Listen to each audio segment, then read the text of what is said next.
Hi friends, தியாஸ் சேனலுக்கு உங்களை வரவேற்கிறோம். இது பார்த்திங்கன்னா பூரியும் தக்காளி குருமாவும் தான் செய்கிறோம். தக்காளி குருமான்னு சொல்ல முடியாது, கறி குழம்பு டேஸ்ட் மாதிரி சூப்பராக இருக்கும்.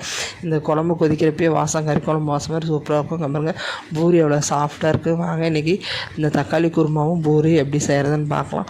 அவ்வளோ டேஸ்ட்டாக இருக்கும். தியாஸ் சேனல் சப்ஸ்கிரைப் பண்ணுங்கள், கமெண்ட் பண்ணுங்கள், ஷேர் பண்ணுங்கள், மறக்காமல் ஷேர் பண்ணுங்கள், சப்ஸ்கிரைப் பண்ணுங்கள். இதுக்கு பார்த்திங்கன்னா தக்காளி, வெங்காயம், உருளைக்கிழங்கு எடுத்து வச்சுருக்கேன். அரைக்கிறதுக்கு தேங்காய், பச்சை மிளகா, பூண்டு இதையும் எடுத்து வச்சுருக்கேன். இது என்னென்ன அரைக்கிறதுன்னு பார்த்துக்கலாம். தேங்காய், பச்சை மிளகா, பூண்டு, இஞ்சி, 2 ஸ்பூன் பொட்டுக்கடலை போட்டுக்கணும். இதோட பார்த்திங்களா சோம்பு, கசகசா, அதையும் சோம்பு கசகசா சேர்ந்து 1 ஸ்பூன் ரெண்டையும் போட்டு நல்லா கொஞ்சம் தண்ணி ஊற்றி பயன் பேஸ்ட்டாக அரைச்சி வச்சுக்கணும். அதுக்கு முன்னாடி வானல் அடுப்பில் வச்சுட்டு அதில் கடுகு போட்டணும். கடுகு போட்டதுக்கப்புறம் பட்டை, லவங்கம், ஏலக்காய், பிரிஞ்சி இலை இதெல்லாம் போட்டு நல்லா வணக்கி விட்டுறணும்.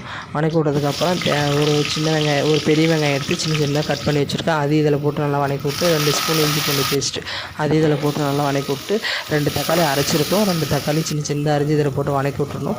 இதெல்லாம் 2 உருளைக்கிழங்கு நான் போட்டுருக்கோம். உங்களுக்கு எந்த காய் தேவையோ அந்த காய் போட்டு வச்சுக்கோங்க. அதையும் நல்லா வணக்கி விட்டு தேவையான மிளகு, மஞ்சத்தூள் 1/2 ஸ்பூன், மிளகாத்தூள் 1 ஸ்பூன், மல்லித்தூள் 2 ஸ்பூன், கறி மசாலா 1 ஸ்பூன் இதையும் போட்டு அந்த பச்சை வாசனை போகிற வரையும் நல்லா வணக்கணும்.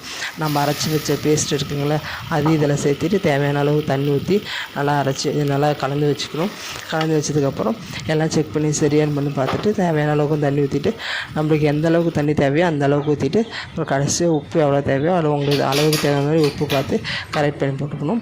போட்டு கொதிக்க வச்சு எடுத்தால் சூப்பரான தக்காளி குழம்பு ரெடி ஆகிடும். அவ்வளோ டேஸ்ட்டாகவும் சூப்பராக இருக்கும். பூரிக்கும் சப்பாத்திக்கும் எல்லாத்துக்கும் அவ்வளோ டேஸ்ட்டாக இருக்கும். தொட்டு சாப்பிட்டுக்கிறதுக்கு நான் இன்றைக்கி பூரி தான் செய்கிறேன். அதுக்கு பார்த்திங்களா மாவு 4 ஸ்பூன், அரை கிலோ மாவு, 4 ஸ்பூனு ரவை, உப்பு தேவையான அளவு போட்டு நல்லா ஒரு 1/2 அன் ஹவருக்கு முன்னாடியே பிணைஞ்சி வச்சு இந்த மாதிரி உருண்டை சின்ன உருண்டை பிடிச்சி அது இந்த அளவுக்கு தேய்ச்சி நல்லா எண்ணெய் காய வச்சு பூரி போடுறப்ப தான் நல்லா பொசுன்னு வரும். பாருங்கள் இந்த அளவுக்கு போட்டு எடுத்து அவ்வளோ டேஸ்ட்டாக அவ்வளோ சூப்பராக இருந்துச்சு.